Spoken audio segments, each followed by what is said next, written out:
Para... Ay, Soy! Wala sa mood. Hello! Ay, ninang mo. Hello, may S yata. Oh. Mukhang May kakakagising sumpong. lang. May sumpong si Isoy. Naistorbo sa paglalaro ng cellphone, kaya umiiyak.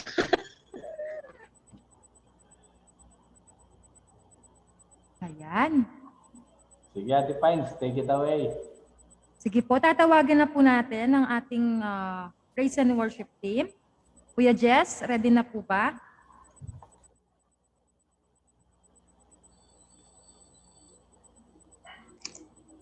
Okay, wine-welcome ko po ang lahat na nandito sa mga bahay-bahay natin na wine-welcome po kayo. At bago po tayo mag-start dito sa ating gawain sa umagang ito, tayo po muna ay magkakaroon ng panalangin.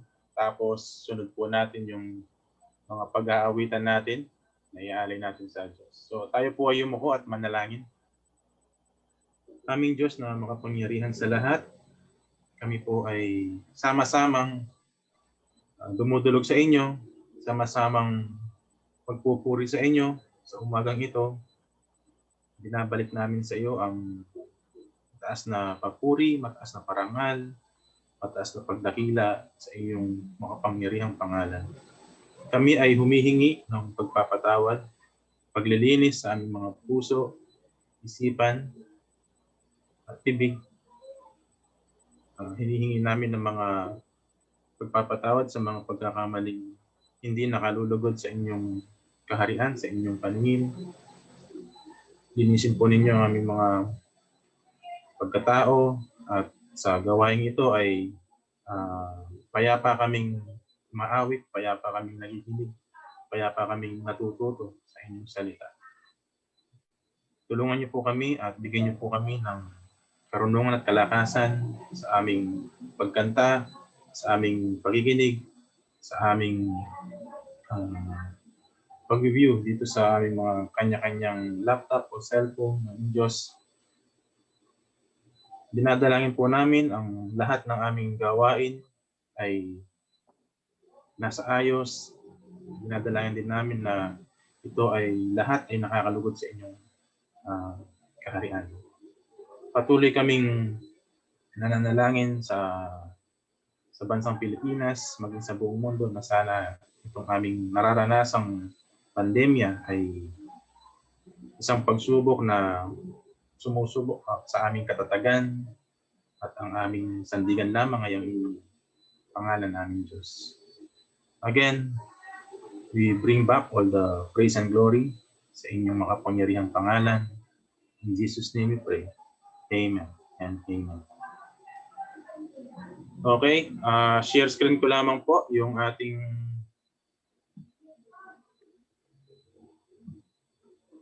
mga pag-aawitan sa umagang ito.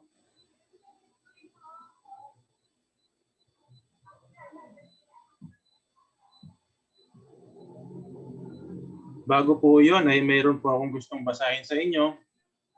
Ito ay sa Psalms 18 at saka Psalms 100. So sa Psalms 18, the Lord is my rock, my fortress, and my deliverer. My God is my rock, in whom I take refuge. He is my shield and the horn of my salvation, my stronghold. I call to the Lord, who is worthy of praise, and I am saved from my enemies. Sa Psalms 100, shout for joy to the Lord, all the earth. Worship the Lord with gladness. Come before Him with joyful songs. So atin pong pakinggan at ating sabayan ang mga na-prepare po nating awitin para sa Diyos.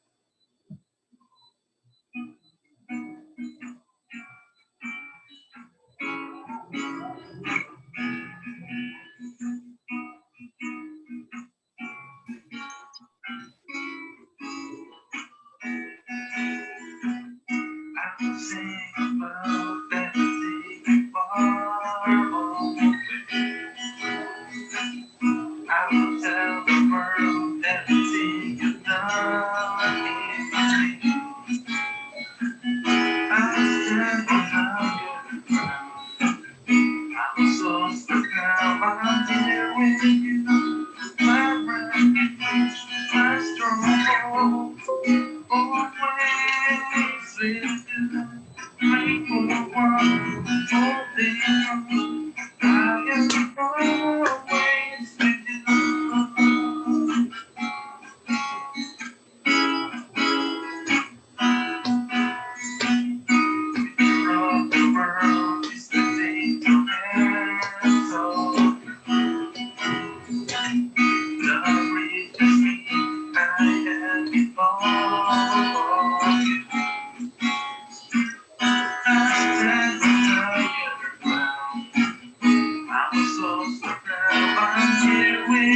Jadi dalam tangan. Ini dapat gambarnya.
shelter, strong tower, my very present help.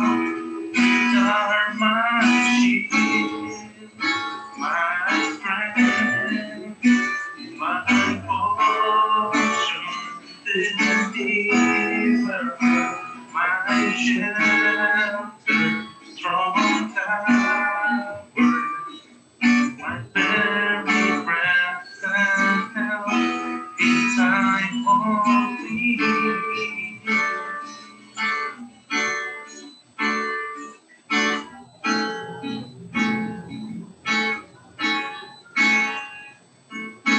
You have made me glad. I'll say of the Lord, you are my shield, my strength, my fortress, deliverer, my shelter, strong tower, my very present help. You are my shield, my strength, my portion, deliverer, my shelter, strong tower, my very present help in time of need. My very present help in time of need.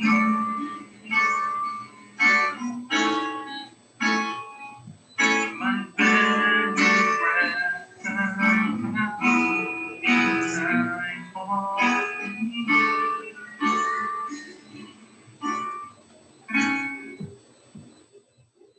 Tayo po'y manalangin. Aming Diyos, tunay nga po na we are yours. Kayo po ang aming strength, kayo po ang aming refuge, kayo po ang aming shield. Salamat po sa inyong salita, na salitang buhay, aming Diyos. Patuloy kaming nagpupuri sa inyo at nagpapasalamat.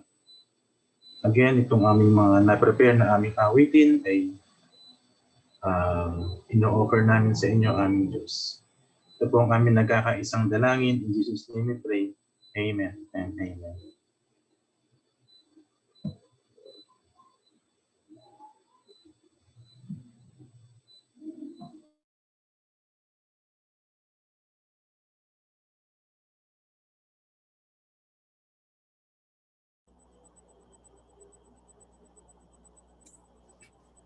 Magandang umaga sa ating lahat. Malinaw po ba na naririnig ako? Yes po, Pat. Tayo po ay dadako na sa ating salita, sa salita ng Diyos sa umagang ito. Pero bago yan, ay minsan pa, ay samahan niyo po ako sa maiksing panalangin para sa pagsisimula po ng ating mensahe. Let us pray. Our Father in Heaven, salamat sa umagang ito. Salamat sa bawat kapatid na kasama namin, maging sa mga manunood nitong video na ito, Panginoon. We are hoping, we are praying na patuloy na ang pag-iingat ninyo sa amin at proteksyon niyo sa amin, Panginoon. Sa mga panahon na ito ay aming mararanasan, Panginoon. Samahan niyo kami, Panginoon, sa aming pag-aaral ng iyong salita. Patuloy na ang banal na Espiritu ang kumilos sa bawat isa sa amin, Panginoon. Patuloy ka na mapapurihan at mapasalamatan, Panginoon. Ito po ang aming kahilingan sa inyo, sa ngalan ng aming Panginoong Jesus. Amen. Noong nakaraang linggo po ay may nabasa ako na ganito, wanted worker. Sino ba dito ang nawalan ng trabaho? Sana wala, no? Sino ba dito ang gustong magtrabaho? Hindi po ito biro, hindi rin ito isang prank. Sinasabi ko sa inyo ito sapagkat sa kasalukuyang kondisyon o sitwasyon ay milyon-milyon na mga tao ang nawala ng kanilang mga trabaho bunga ng pandemic. Ang unemployment ay sumirit pataas at milyon-milyong mga trabaho ang naapektuhan, milyon-milyong mga infrastructure projects, services, and even contracts ang na-delay kung hindi man ito na-cancel. So maaari isipin nyo, ano ba yung trabaho na ito? Itong trabaho po na ito ay matagal nang in demand, ngunit iilan lamang ang nakapasok dito. Kung nais nyo malaman kung ano yung trabaho na sinasabi ko po sa inyo na ito, ay samahan nyo ako sa Matthew chapter 9 verse 35 hanggang verse 38. Ito po ang magiging mensahe natin, pag-aaralan natin sa umagang ito. At ganito po ang pagkakasalin sa New International Version ng Matthew chapter 9 verses 35 to 38. Jesus went through all the towns and villages, teaching in their synagogues, proclaiming the good news of the kingdom and healing every disease and sickness. When he saw the crowds, he had compassion on them because they were harassed and helpless, like sheep without a shepherd. Then he said to his disciples, "The harvest is plentiful, but the workers are few. And ask the Lord of the harvest, therefore, to send out workers into his harvest field." Praise the Lord sa pagkakabasa po ng kanyang Holy Scripture. Magandang umaga po sa ating lahat, mga kapatid. Sa umagang ito ay pansamantala po tayong liliban sa ating pag-aaral sa serye po ng aklat ng Exodus upang magbigay daan sa isang special message. Sa lahat ng manggagawa ay binabati ko kayo ng Happy Labor's Day kahapon.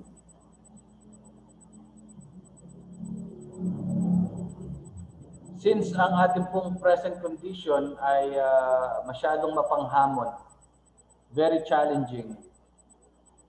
Maaari ay because marami po ang nawalan ng mga trabaho, marami ang negosyong nagsarado, ang magkaroon ng trabaho o ma-empleyo sa pagkakataon na ito o sa panahon na ito ay maliit ang kasiguruhan. At maging kung ikaw man ay mapapasok o ikaw man ay magkakatrabaho, hindi ka nakakatiyak na ikaw ay makatatanggap ng bonus o ng rewards pagkatapos ng isang taon. Nais niyo ba magtrabaho sa kaharian ng Diyos? Do you want to work for the kingdom of God? Alam niyo po, it's been open since matagal na nakabukas ang gawain para sa kaharian. Nais niyo po ba na madama o ma-experience kung paano at ano ang pagtatrabaho sa kaharian? Pero nais ko kayong bigyan ng paalala na ang trabaho sa kaharian ay hindi katulad ng trabaho na alam natin at kinalakihan natin. Ito ay hindi nakabase sa 8-hour work time. Ang trabaho na ito ay kagaya din ng ibang uri ng mga trabaho na nagbibigay ng pabuya o rewards at mga bonuses. Kaya nga lang ay hindi po on yearly basis. Instead, ang mga rewards o ang mga bonuses ay matatanggap mo lamang kapag ikaw ay nasa kaharian na. Ang trabaho na ito ay hindi rin contractual o seasonal. Hindi madali. Kinakailangan sa trabaho na ito ng dedication, kinakailangan ng compassion, kinakailangan ng kalakasan, sapagkat alam niyo po ba kung bakit? Sapagkat napakalaki ng trabaho na dapat matapos. There is a lot of work to be done. At hanggang sa ngayon, marami pa rin ang dapat gawin. Si Matthew ginamit ang verse 35 upang i-summarize ang mga pangyayari sa chapters 5 hanggang chapter 8. Ginamit niya ang talata na ito upang ipakita kung ano ang mga nangyayari o ang nangyari sa panimula pa lamang ng ministeryo ng Diyos matapos na kanya pong ihayag sa Matthew chapter 4 verse 17 ang patungkol sa pagdating ng kaharian. Samantalang ginamit din ni Matthew naman yung verses 36 hanggang 38 para sabihin sa atin kung ano ang darating pa, what is to come, yung hinaharap o yung future.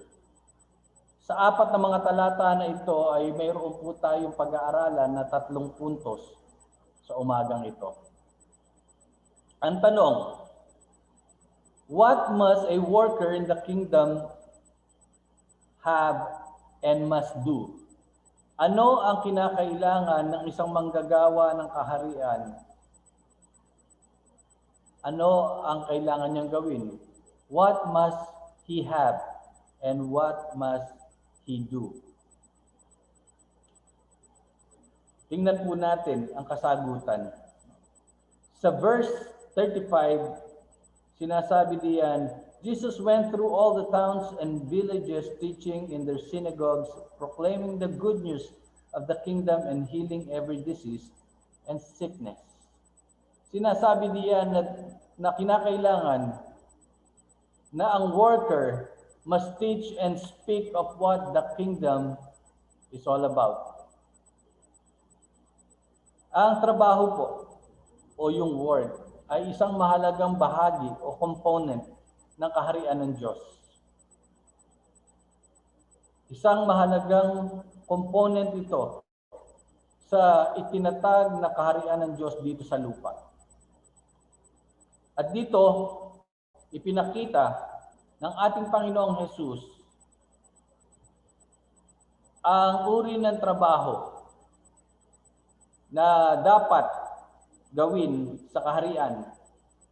At ito nga po, dito makikita yung 3 activities na madalas na ginagawa niya during the time ng kanya pong ministry o pagtatrabaho sa kaharian ng Diyos. Naririyan yung sinasabing teaching, naririyan sinasabing preaching and healing. Now, what is teaching and what is preaching? What is the difference between teaching and preaching? So makikita natin diyan, ang ibig sabihin, magkaiba po ang teaching at preaching. Gaya ng mga una kong sinasabi sa mga kapatiran natin, madalas na pagbabaligtad ang gawain ng teaching at ng preaching. So we need to know kung ano ba ang ibig sabihin ng teaching at ng preaching. Unang-una, ang teaching ay nagbibigay ng instructions at directions. Iyan ang ibig sabihin ng teaching. Kapag nagbibigay ka o nagtuturo ka ng direksyon o mayroong kang ibinibigay na instructions, you are teaching. Kapag naman preaching, malinaw na ang ibig sabihin ng preaching ay proclaiming God's word. May ilan na mga tao na ginagamit ang pulpito para magturo instead of mag-preach. At mayroon namang iba na ginagamit ang oras ng teaching para sa preaching. So, dapat po malinaw sa atin kung ano ibig sabihin ng teaching at ng preaching. Sa chapter 5 hanggang chapter 7, mababasa natin na ang Panginoon, ang ating Panginoong Jesus, ay nagtuturo sa kanyang mga disciples at maging sa mga crowds, doon sa mga tao na sumusunod sa kanya. Ang kanyang pagtuturo ay kasama ang kung paano ang tamang pananalangin, ang tamang pag-aayuno. Kasama rin sa kanyang mga tinuturo ay kung paano i-manage ang divorce, kung paano ang isang tao ay nagkukumit ng adultery and murder. Karamihan sa mga turo ng Panginoon ay mabibigat na katuruan at hindi pa narinig ng mga tao noon doon. Ang halimbawa nga po niyan ay mababasa natin sa Matthew 5 verse 18 na kung saan sinabi niya, "For I truly tell you, until heaven and earth disappear, not the smallest letter, not the least stroke of a pen will by any means disappear from the law until everything is accomplished." Iyan po yung itinuturo ng Panginoon. Ilan lang sa halimbawa ng kanyang pagtuturo. At makikita rin natin, isa pang halimbawa diyan, ay sa Matthew 5:21 to 22. Kadalasan, gumagamit ang Panginoon ng phrase na, "You have heard that it was said." Iyan po yung halimbawa ng kanyang pagtuturo. Sabi niya, "You have heard that it was said to the people long ago, you shall not murder, and anyone who murders will be subject to judgment. But I tell you that anyone who is angry with a brother or sister will be subject to judgment." Hindi po madaling tanggapin ang katuruan ang itinuturo ng ating Panginoon. Ito ay provoking. Mapanghamon siya doon sa mga nakikinig sa kanya, doon sa kanyang mga audience. Ang kanyang pagtuturo ay unexpected at may pagkakataon ito ay may pagka-offensive. Bakit ganoon?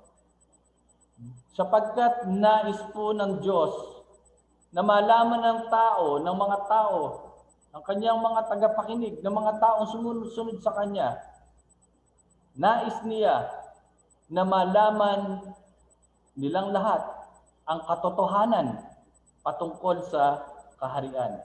Nais niya na baguhin ang kanilang mga isipan, ang kanilang mga pananaw, ang kanilang mga perspective sa buhay at patungkol din sa langit. Nais niya na baguhin ang kanilang mga buhay. So a worker of the kingdom must not teach about what the world says or what the world thinks, but he must teach what the Lord says. Ang isang manggagawa sa kaharian ay hindi kailangan ituro kung ano ang sinasabi o iniisip ng mundo, kung ano ang sinasabi, tanging sinasabi lamang at itinuturo lamang ng Diyos.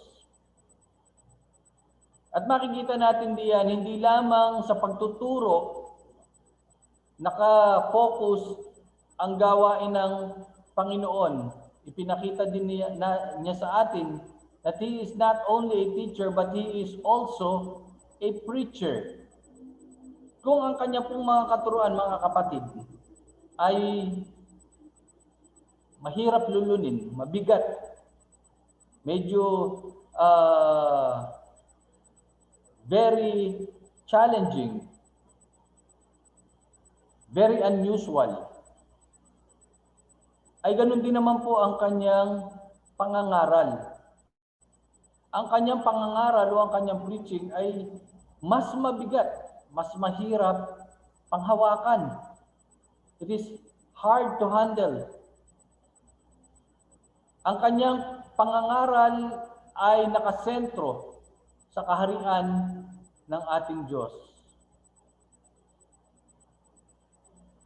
Ilan sa mga ang kanyang mga pangangaral ay hindi pa po narinig halos ng mga karamihan ng mga tao na naroroon na sumusunod sa kanya noong mga panahon na iyon. Maging ang kanyang mga disciples, hindi pa po narinig noon. Kaya medyo naguluhan sila at medyo nagtatanong sila. Isa sa mga halimbawa nga po na kung saan ang kanyang mga listeners, ang kanyang mga disciples na nakarinig ng kanyang pangangaral patungkol sa kaharian ng Diyos ay ng kanyang ibigay o ipangaral ang patungkol sa narrow road o sa narrow gate, na kung saan sinabi ng Panginoon na iilan lamang, no? At sinasabi niya na mas madali pa, sabi dito sa Matthew 19:24, again I tell you, it is easier for a camel to go through to the eye of a needle than for someone who is rich to enter the kingdom of God. Mabigat mong mga preachings yan. At hindi nila naririnig yung pangangaral na iyan doon sa mga pariseo, sa mga priest or chief priest sa templo sa Jerusalem. For the first time, noon lamang nila narinig ang ganyang uri ng pangangaral. At hindi lamang po iyan, sinasabi rin ng Panginoon, no, sa kanyang pangangaral, no, that the way to heaven is through a narrow gate, no, na kung saan sinasabi niya na mahirap at iilan lamang ang lalakad o pupunta doon. At malawak at malapad ang daan tungo sa kapahamakan. Yan po yung mga pangangaral na ibinigay ng Panginoon noong panahon niya na siya ay nagmiministeryo bilang worker ng Panginoon dito sa lupa, sa kanyang kaharian. At hindi lamang po kasama sa kanyang mga gawain ang pagtuturo at pangangaral, kundi kasama rin sa kanyang mga gawain sa kaharian ay ang pagpapagaling. Ipinakita ng Panginoon ang gawain ng kaharian sa pamamagitan din ng pagpapagaling. Hindi lamang niya na master ang gawain ng pagtuturo o pangangaral, kung hindi kanya ring na master ang paggawa o pagpapagaling o pagpapakita ng mga mirakulo, ng mga himala sa pamamagitan ng pagpapagaling. Nagpagaling siya ng mga sakit na walang kalutasan noong mga panahon na iyon, mga incurable diseases. Nagpagaling siya ng mga bulag, ng mga pipi, ng mga bingi. Nagpagaling siya ng mga demon possessed. Nagpagaling siya ng mga may sakit. Isa na nga dyan yung biyanan ni Apostol Pedro. Yung kanyang mother-in-law na nagkasakit, pinagaling ng Panginoong Hesus yun. Hindi lamang yun. Maging ang mga storms ay kanyang pinatahimik. Ang bagyo ay kanyang pinatahimik. At marami pang iba. Marami pang iba. So ano po ang ibig sabihin nito? Ang ibig sabihin lamang nito ay ang gawain sa kaharian ng Diyos dito sa lupa ay i-promote ang katotohanan patungkol sa Diyos at patungkol sa kanyang habag o awa o compassion. Kinakailangan na lagi na marinig ng mga tao saan man sulok ang katotohanan at kinakailangan na kanilang maramdaman o madama ang salita ng Diyos. Iyan po ang trabaho ng isang laborer sa kaharian ng Diyos.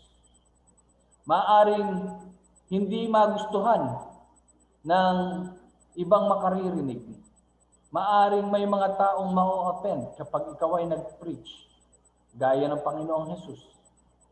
Maaring may ibang tao na kasuklamang ka dahil sa pagsasabi mo ng katotohanan. Kasama po iyon, bahagi po iyon ng trabaho ng isang manggagawa sa kaharian ng Diyos.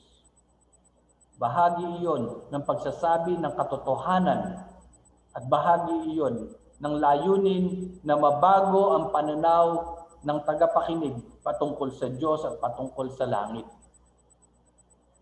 So a worker of the kingdom must teach and speak of what the kingdom is all about.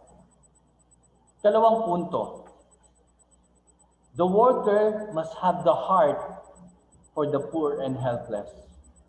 Sa verse 36, mababasa natin, when he saw the crowds, he had compassion on them because they were harassed and helpless like sheep without shepherd. Nung makita po ng Panginoon ang crowd o ang maraming tao na sumusunod sa Kanya, nakita niya ang kanilang sitwasyon. Nahabag siya, naawa siya. At alam niya, sa pamamagitan lamang ng pagtingin sa kanila, na ang mga tao na ito ay mabigat at mahirap ang kanilang mga pinagdadaanan sa buhay. Itong mga tao na ito ay biktima ng mga walang puso at mga mayayabang na mga pinuno. At ang nakita ng Panginoon dito ay ang madilim na kinabukasan nitong mga tao na ito. Kaya nakita ng Panginoon ang lahat ng ito at nagkaroon siya ng compassion. Our Lord is a compassionate worker. Hindi siya mayabang. He is not arrogant. Hindi siya mapagmataas. Bagamat siya ay popular at famous, tanyag ng mga panahon na iyon because of his miraculous work and because of his teachings. Ang kanyang puso po ay hindi naging mapagmataas kung hindi naroon malapit sa mga tao na oppressed, harassed, at walang kakayanan. Nakita ng Panginoon ang kanilang paghihirap sapagkat siya ay sensitibo sa mga bagay na nasa paligid niya at sa mga taong nasa tabi niya. At ang kanyang pagiging sensitibo ang dahilan kung bakit naroon yung kanyang compassion, kung bakit nagkaroon siya ng compassion. Samantalang ang mga manggagawa sa templo, itong mga religious leaders na ito, wala silang pakialam. Wala silang pakialam sa mga tao.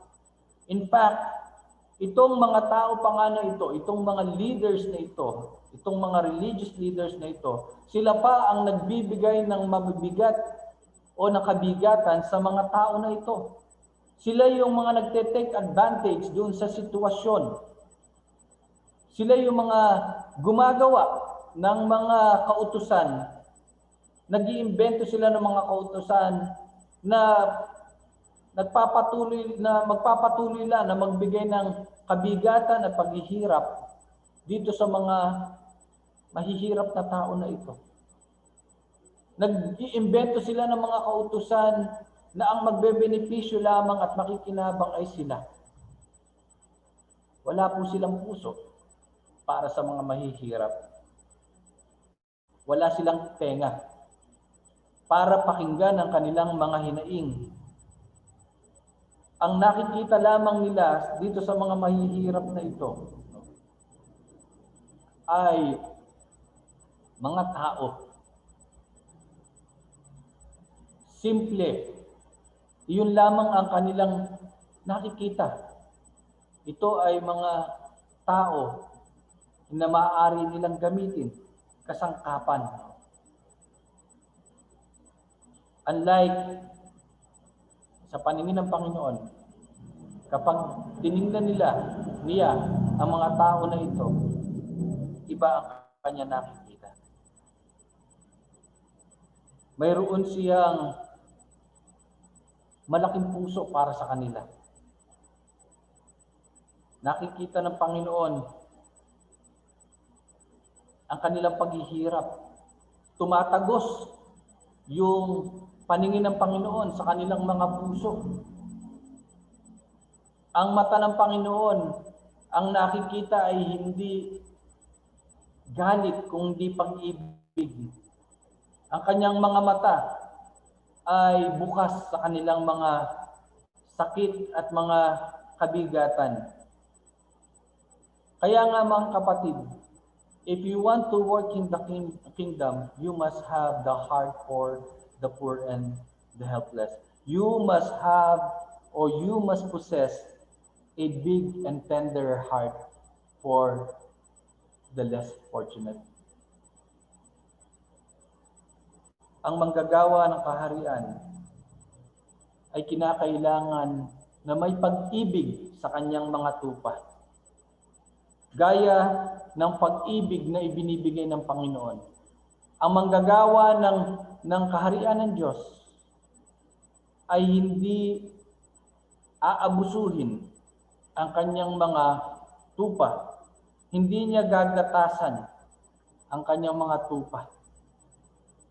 Hindi niya pababayaan.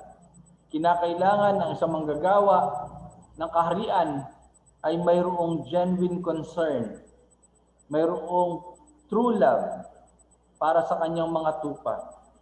Di gaya nito mga religious leaders. Sa panahon po natin mga kapatid, marami ginagamit lamang ang mga tupa para sa kapakinabangan nitong mga leaders.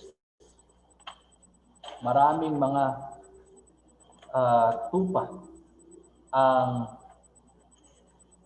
gutom, malnourished, sapagkat pinababayaan sila nitong mga leaders sapagkat wala silang puso para sa kanila.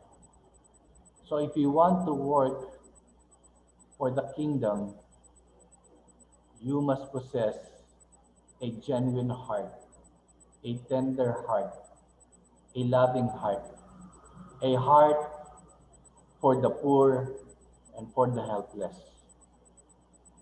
Ikatlo, at huli nating puntos, makikita natin sa verses 37 hanggang 38, ito ang sabi ng Panginoon. Then he said to his disciples, the harvest is plentiful, but the workers are few. Ask the Lord of the harvest, therefore, to send out workers into the fields, into the harvest field. So, a worker of the kingdom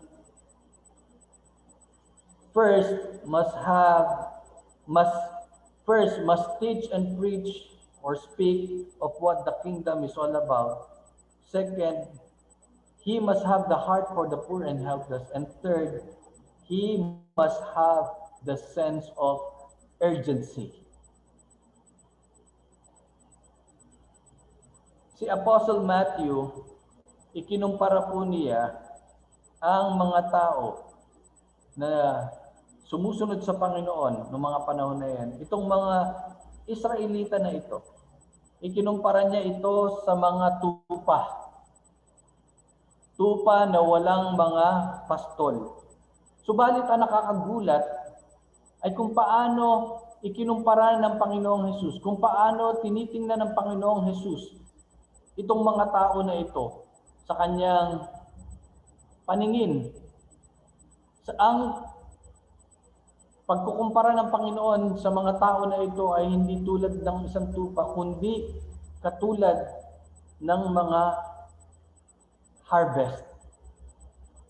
Nakita niyo po yung sinabi niya doon, the harvest is plentiful, but the workers are few.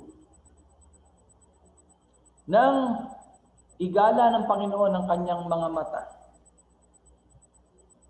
ang nakita niya sa mga crowd ay hindi mga tao kundi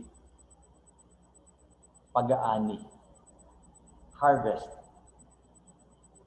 At kung ano yung nakikita sa human eye ng mga apostles o ng mga disciples ay hindi katulad ng nakikita ng isang banal at puro na mata na katulad ng sa Diyos. Katulad na sa ating Panginoong Hesus. Sa kanyang paningin, ito ang perfect time. Ito ang tamang pagkakataon. Ito ang tamang oras. Sabi nga, it's now or never. It's urgent. Kailangan kumilos na. Hindi maaaring i-delay. Hindi kailangan patagalin pa. No? There is no other time. Why? Because the fields are ripe. Hinog na, sabi ng Panginoon. At kung maghihintay ka ng matagal, may possibility na ito ay masira o hindi pa kinabangan. Sa mga kapatid natin na may mga taniman o sakahan, alam ko na nakarelate tayo. Minsan ako'y naging magsasaka rin. At nakita ko at nalaman ko na kapag panahon na, nasa oras na ng pag-aani ng palay, hindi na kailangan itong patagalin. Sapagkat maaari ang aanihin mo ay masira. Maaring dumating diyan ng mga daga at ubusin, o maaari namang abutan ng alat ng tubig at masira. Maaari ding may dumating na bagyo. So kinakailangan umaksyon agad. Kinakailangan ng mabilisang aksyon pagdating sa mga bagay na katulad niyan. At dito sinasabi ng Panginoon that a worker of the kingdom must have the sense of urgency. Hindi hahangarin na ang isa man o anumang o isa man sa mga tupa o sa mga ani niya ay mawawala. Mga kapatid, napakataas po ng demand. Kaya lamang, iilan lamang ang manggagawa. Iilan lamang ang tumutulugon sa pangangailangan. Kaya nga ano ang sinabi ng Panginoon? What did the Lord do? What was the action of the Lord noong mga panahon na yon? So, ganito ang ginawa ng Panginoon.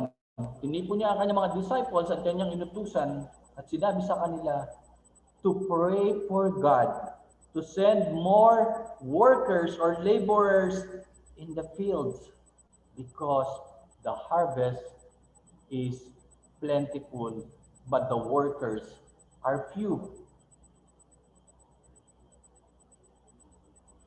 At sino naman ito mga ipagpe-pray?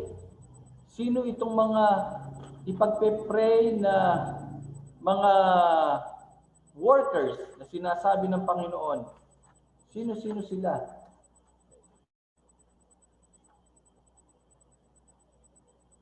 kinakailangan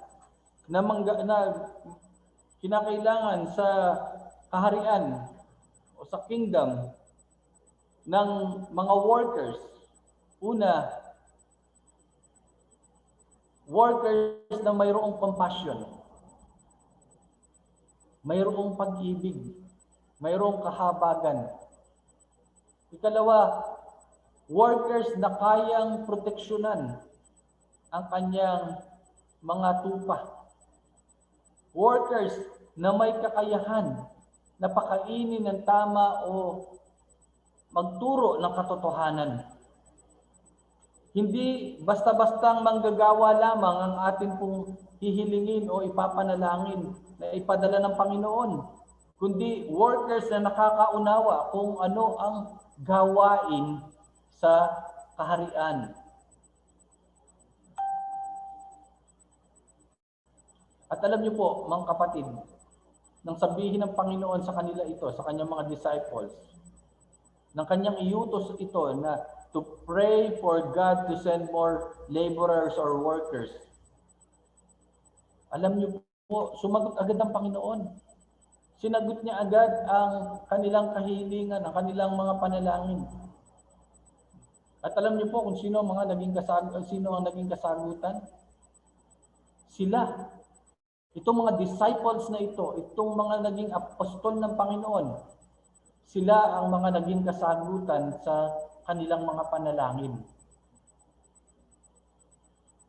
Sila yung ipinadala ng Diyos para mangaral, para magturo, para magpagaling dito sa mga tao na ito. The harvest is plentiful. Hindi pa po tapos. Marami pa po na kailangang anihin. There is a lot of work to be done.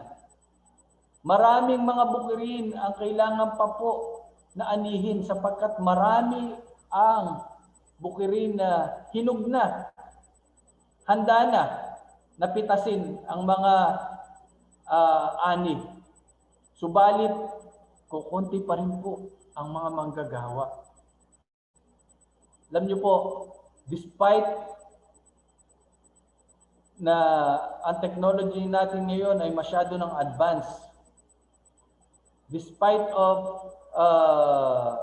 what we have now, what kind of technology we have now, marami pa rin po mga kapatid ang hindi nakakaalam. Hindi nila alam ang patungkol sa kaharian ng Diyos. At kung titingnan natin kung ano yung nakita, nasaksihan ng Panginoong Hesus 2,000 years ago doon sa Israel, yung malaking bilang ng mga tao na nangangailangan ng tulong, mga tao na gutom, uhaw sa salita ng Diyos, mga tao na walang pag-asa, mga tao na walang kakayahan, mga taong nagdudusa. Sa panahon natin, walang pagbabago. Marami pa rin po hanggang ngayon ang mga katulad nila. Kung titingnan nyo nga po, kung ililibot natin, igagala natin ang ating mga paningin, ang ating mga mata, ay atin lamang ibubukas. Nakikita natin, maraming tao ang nagdurusa. Maraming tao ang nahihirapan, especially sa panahon ngayon ng pandemic. Maraming tao ang naghahanap ng comfort. Naghahanap sila ng kasagutan. Naghahanap sila ng kapayapaan. Hanggang ngayon po, ganun pa rin ang sitwasyon. Katulad sila ng mga tupa na walang mga pastol. Do you care? May pakialam po ba tayo? Tayo po ba'y nananalangin? Ipinananalangin ba natin sa Diyos na magpadala ng mga manggagawa sa kanyang mga bukirin? O tayo ay katulad lamang din itong mga religious leaders na walang pakialam? Wala tayong pakialam sapagkat tayo ay ligtas na. Nananalangin po ba tayo para doon sa mga kapitbahay natin, sa mga kapatid natin, sa pamilya natin na wala pa sa Panginoon, hindi pa naunawaan, hindi pa naririnig ang tungkol sa kaharian? Nananalangin ba tayo na ibukas ang kanilang mga puso, ang kanilang mga isipan? Nananalangin ba tayo na mga ng karagdagang manggagawa, mga manggagawa na masasabi natin na qualified para magtrabaho sa kaharian ng Diyos? O satisfied na tayo, kontento na tayo, na tayo ay easy-easy na lang? Nananalangin ba tayo na tayo mismo ay maging manggagawa ng Panginoon? Mga kapatid, tinawag tayo ng Panginoon sa kanyang kaharian, hindi para sa ganitong pagkakataon lamang. Hindi tayo tinawag para magpabanding-banding, hindi tayo tinawag para magpalipas oras lamang. Tinawag tayo, iniligtas tayo kasi tayo ay gagamitin niya bilang workers. Hindi mo kailangan maging pastor para maging worker. Hindi mo kailangan maging leader para maging worker.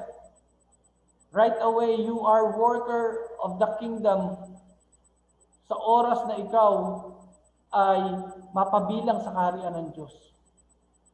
Sapagkat ang gawain ng trabaho ay isang mahalagang component o bahagi sa kaharian ng Diyos. At kinakailangan, mga kapatid, magkaroon tayo ng sense of urgency. Marami na makikita tayo, mga kapatid, na nasa ibang mga congregation, ibang mga fellowship. Pero ano ang ginagawa? May mga tupa doon na hindi natin kilala pa, hindi pa natin alam, na naaabuso, na na-exploit nitong mga false teachers, false leaders. We need to pray for them. Sapagkat sila ay katulad din natin noon na naghahanap ng katotohanan, naghahanap ng comfort, naghahanap ng mga ngalaga para sa kanila. Nakakalungkot, mga kapatid. Nalulungkot ako sa tuwing makakapanood ako sa YouTube na naglalakihan ng mga congregation, pero ang itinuturo, ang naririnig doon ay hindi salita ng Diyos. Marami ang nagdi-deceive.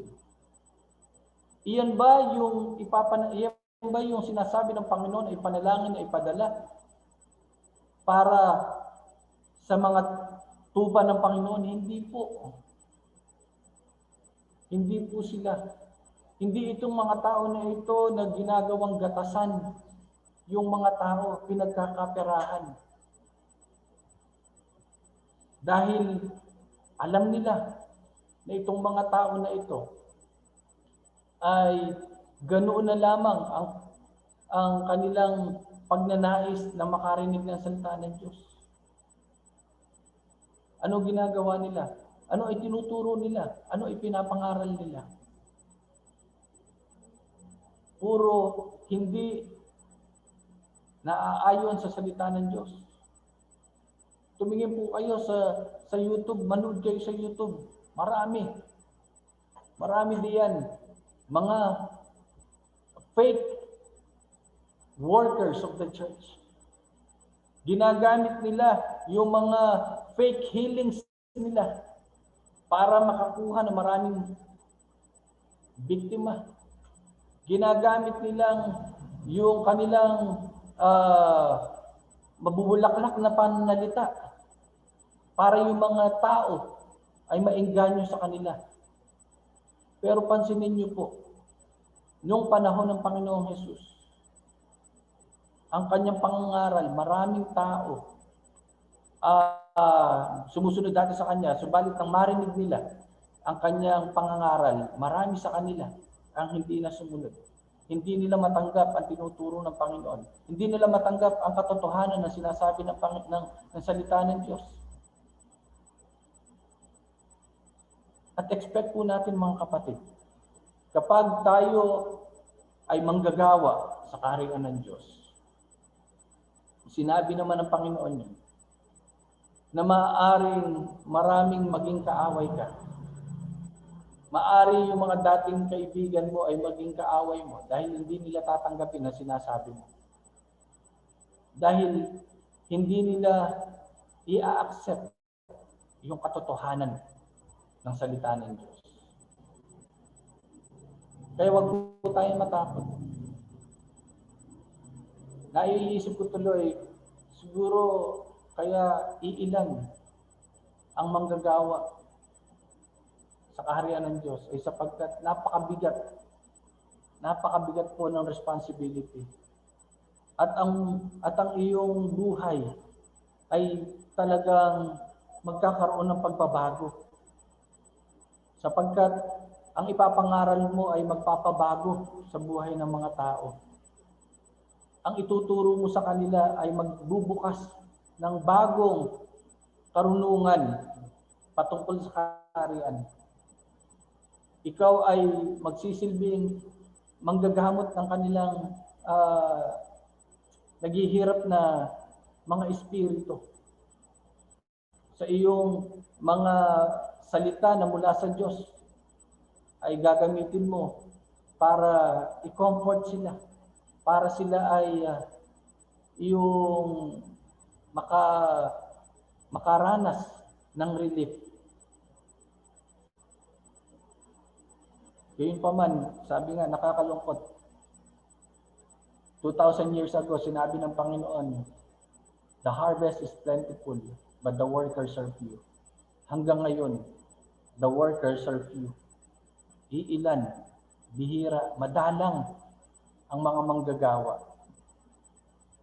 We need to know, mga kapatid. We need to understand na lahat tayo, we are all workers in the kingdom. Hindi mo kailangan maging pastor para sabihin isa kang worker ng kaharian. No. We are all workers in the kingdom of God. May iba-iba lang tayong mga larangan na kung saan ay ina-assign ng Diyos. Pero lahat tayo, if you are not called to preach or teach, you are called to pray. Iyan naman ay para sa lahat. Kailangan na manalangin tayo. Kailangan na hilingin natin sa Diyos. Kung hindi man ikaw ay ganoon ka-gifted pagdating sa teaching and preaching, panalangin natin. Nagamitin naman tayo bilang mga prayer warriors o kaya naman ipanalangin natin na magpadala pa ng maraming manggagawa. Mga tunay na manggagawa ng kaharian. Sapagkat kulang na kulang po. Sapagkat ang panahon, ang oras ay critical. Kailangan po natin ng manggagawa. There is an urgency sa kaharian ng Diyos. At ayaw ng Diyos, ayaw natin na yung kanyang mga tupa ay mapariwara. Ayaw natin na ang kanyang mga aanihin ay masira. Kaya mga kapatid, kailangan mo, naghahanap ka ba ng trabaho? Huwag ka matakot. Hindi imposible ang ibinibigay sa atin na task ng Diyos. Hindi niya tayo bibigyan ng isang bagay na lampas o beyond doon sa ating kapasidad. Kung titingnan natin ang mga disciples, nagawa nila ang mga bagay na itinuro ng Diyos o ipinanalangin nila. Tayo man, magagawa natin yun. We can do all things through Christ. Hindi sa pamamagitan natin. Kaya, sino ang naghahanap ng trabaho? Sino ang gustong magkaroon ng trabaho? Sino ang nananalangin para magkaroon ng trabaho? Marami pong opportunities. Marami pong mga bakante sa kaharian ng Diyos. At hindi lamang iyon, hindi lamang trabaho ang meron sa kaharian ng Diyos. Meron ding rewards. Maraming rewards sa ibibigay ng Diyos sa pagtatrabaho natin sa kanyang kaharian.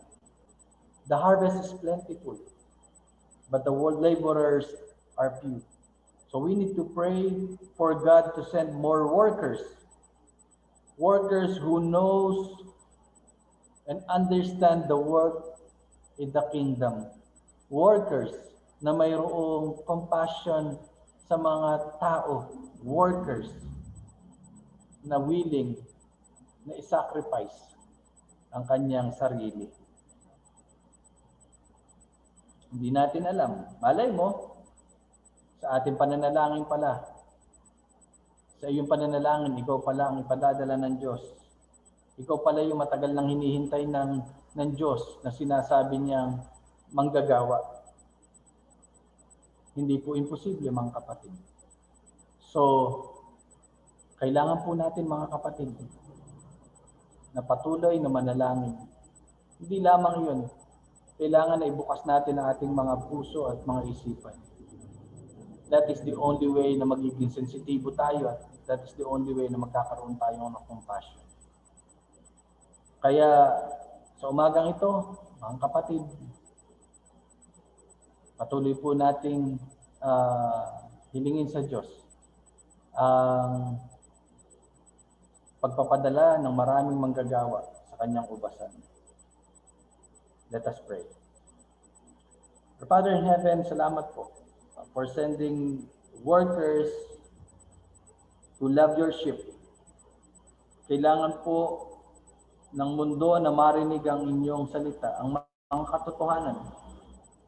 Kailangan ng mga tao ng compassion at pag-ibig. Lord, please send more workers who have hearts for the poor, who have hearts for the harassed and the helpless. Please send more workers, Lord, who loves the truth and who are merciful. Ito po ang hinihiling namin sa inyo sa ngalan ng aming Panginoong Jesus. Amen. Tinatawagan po natin si Kuya Jess for our response song.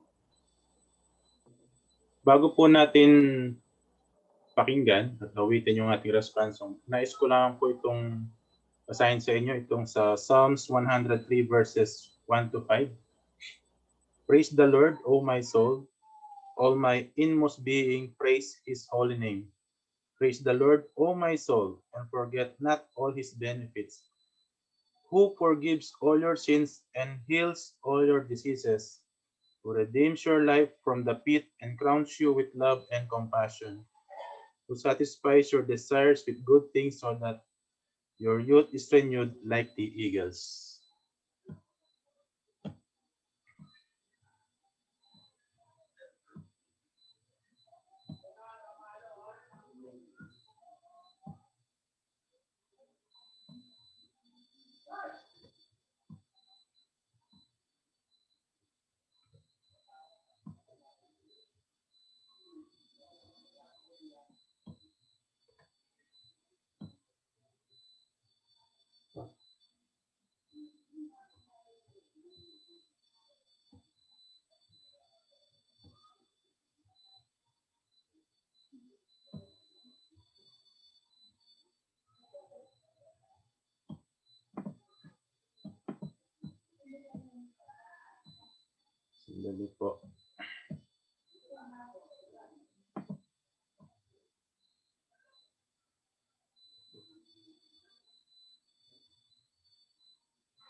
live, you are all I need.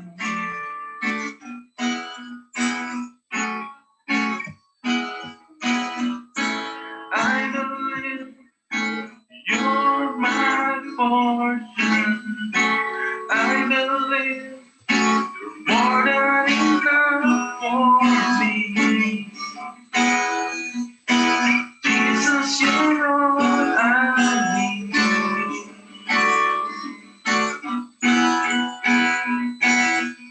You hold my hand, calm my raging sea. Walk with me through fire and heal all my disease. I trust in you. I trust in you. I believe you're my healer. I believe you are all I need.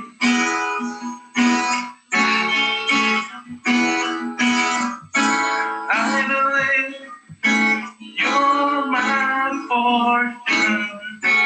I believe more than enough for me. Jesus, you're all I need.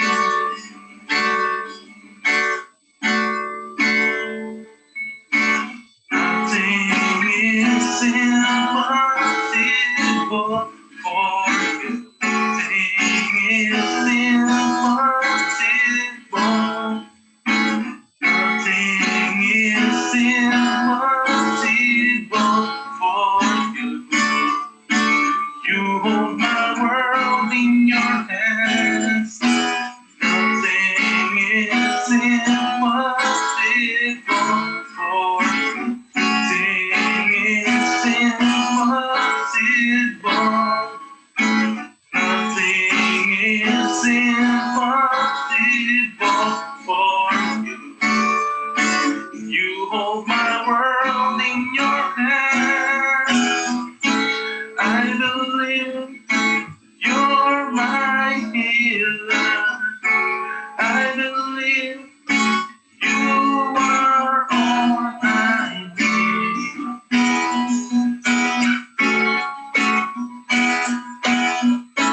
I believe you're my fortune.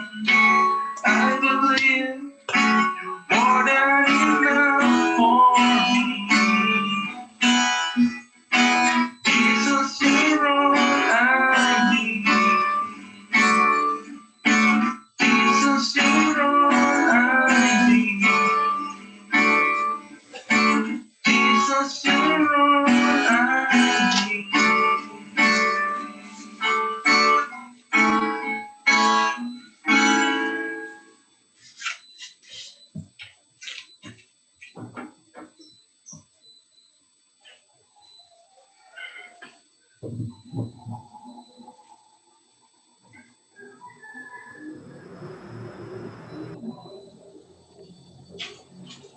Magandang umaga po sa inyong lahat. Tayo po ngayon nadadago ko sa ating offering.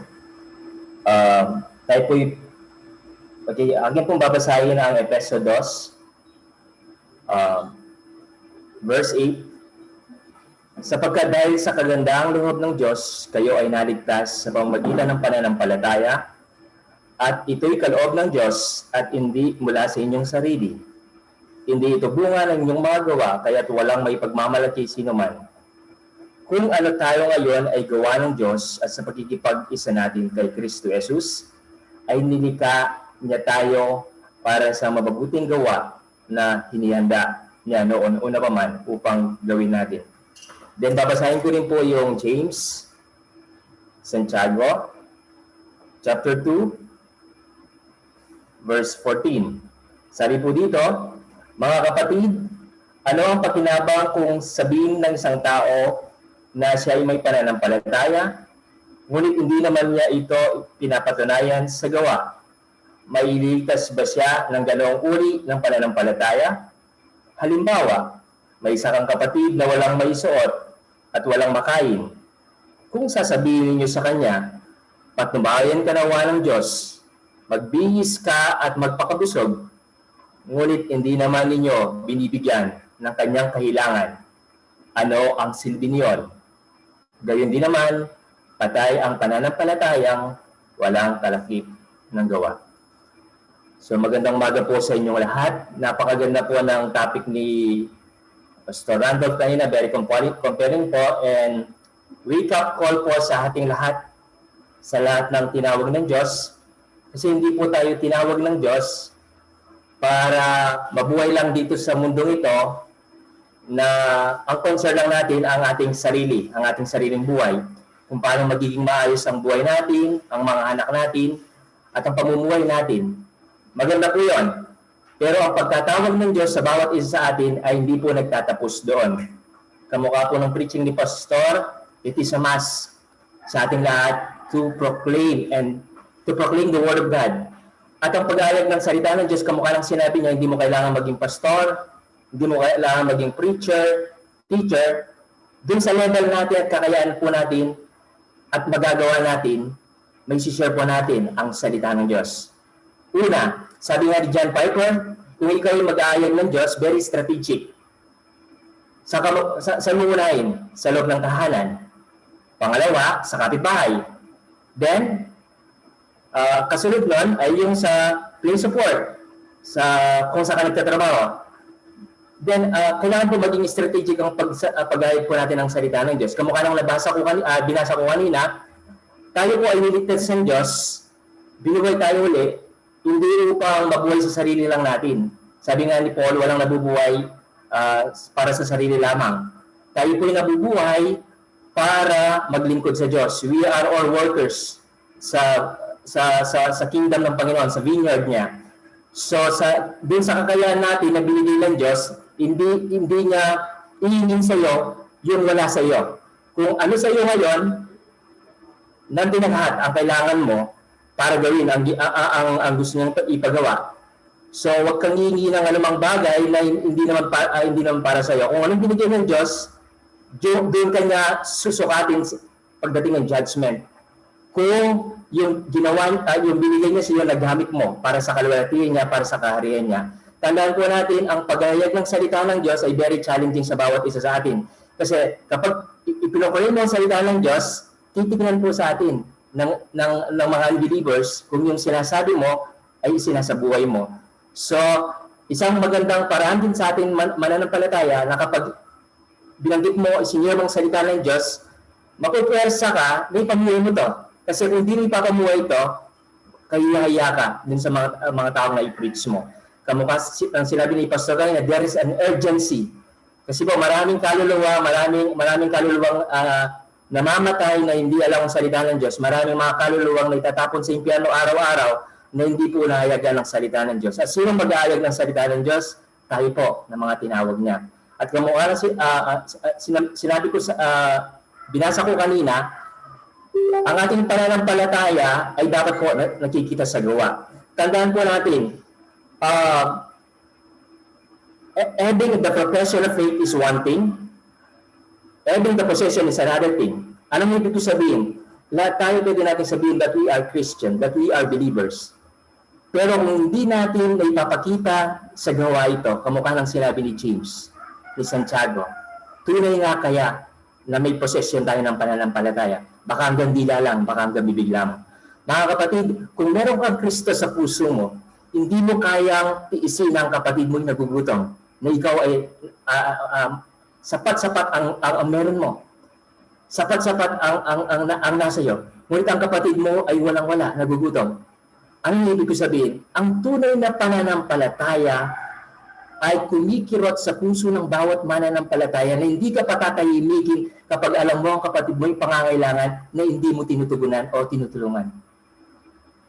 So ang pagbibigay po hindi dapat isang mabigat na gawain sa isang mananampalataya. Ngunit ito dapat pinasasalamatan sa Diyos dahil tayo po ay nagiging daluyan niya.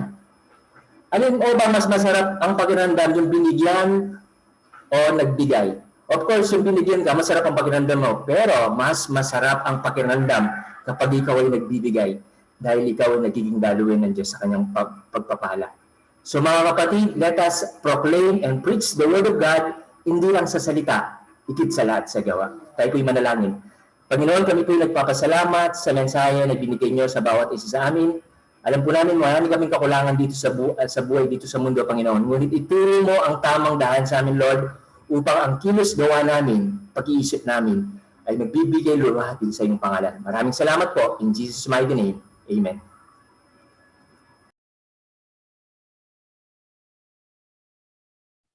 Para po sa ating GCash, 033-8189-234. Tinatawagan na po natin si Pastor Randolph. Ayan, salamat Ate Pines. Salamat din Kuya Ed. Salamat sa lahat na nakasama natin sa umagang ito sa ating pong online worship service.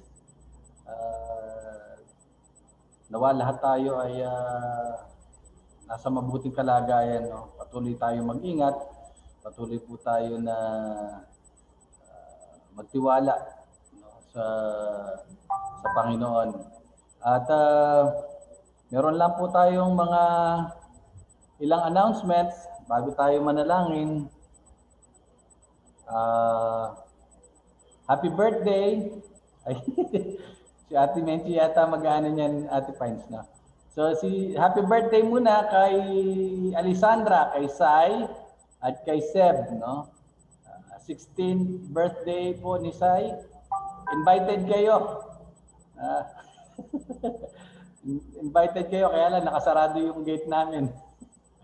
Happy birthday kay Seb na 15 years old na, si Sai 16 years old. No? Happy birthday din kay Ate Lena at kay Ate Aida next week. Patuloy po kayong pagpalain ng Panginoon at patuloy pa kayo na maging kalakasan at encouragement sa amin. Hindi ko lang kung matandaan ko ano yung date ni Ate Lena kung kailan saka yung kay Ate Aida. Hindi ko alam kung 9 or 10. No? Happy birthday din kay Tito Marlon, ang masipag at mabait na asawa po ni Mama Len, no, na nasa Kuwait ngayong mga panahon na ito. So happy birthday po sa inyong lahat at patuloy kayo na bigyan ng Panginoon ng malakas na pangangatawan, isipan at patuloy pa kayong bigyan ng mahabang buhay na magagamit para sa kaluwalhatian at sa kaharian ng Diyos. Yan. So, tawagin ko muna si Ate Menchi para doon sa kanyang reporting sa ating pong finances. Pwede after ano na lang. Sige. Sige po. Close Mamaya po, after po ng closing prayer, report. ay magkakaroon po ng financial report si Ate Menchi para po ma-update tayo lahat. Sige po, let us come before the Lord in prayer. Sama-sama po tayo na manalangin. Our Father in Heaven, salamat sa umagang ito na kaloob niyo sa amin. Salamat sa buhay, salamat sa kaligtasan, salamat sa pag-ibig na pinadama niyo sa amin, Panginoon. Maging sa katotohanan ng inyong salita, nagpapasalamat kami, Panginoon, sapagkat ito ang patuloy na nagbibigay sa amin ng direksyon at ng pag-asa, Panginoon. Salamat po sa inyo pong kahabagan sa bawat isa sa amin na araw-araw namin nararanasan, Panginoon. Dalangin namin sa inyo, o aming makapangyarihan Diyos, na gaya ng kahilingan ng aming Panginoong Hesus, ng Kanya pong makita, mamasdan, ang maraming mga tao na naghihirap at nangangailangan ng comfort, nangangailangan ng kasagutan sa kanila pong mga katanungan, nangangailangan ng mga ngalaga, Panginoon.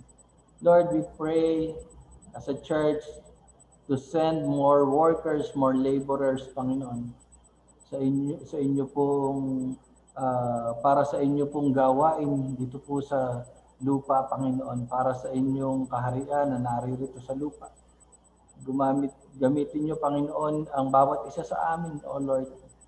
Patuloy po na magpadala kayo ng mga manggagawa na ang puso ay malapit, unang-una sa inyo, pangalawa malapit sa mga tupa mo o sa mga mahihirap, Panginoon. Mga manggagawa mo na handang ialay ang kanilang buhay para bigyan ng proteksyon ang inyong mga tupa, Panginoon. Handang isakripisyo, Panginoon, ang kanila pong mga buhay para sa patuloy na paglago, patuloy na paglakas ng inyong mga tupa. Patuloy na gabayan niyo, Panginoon, ang bawat isa sa amin, ang iglesia na ito. Patuloy po na samahan niyo kami sa lakarin namin na ito. At patuloy na bigyan niyo kami ng kapayapaan sa kabila, Panginoon, ng nararanasan po naming pandemic sa panahon na ito. Patuloy na ilingap mo ang inyong mukha sa bawat isa sa amin, Panginoon, at patuloy na pagpalain niyo ang buhay ng bawat isa sa amin. Binabalik namin ang lahat ng kapurihan, ang lahat, Panginoon, ng parangal sa inyo lamang. Tanging pangalan ng aming Panginoong Hesus. Amen.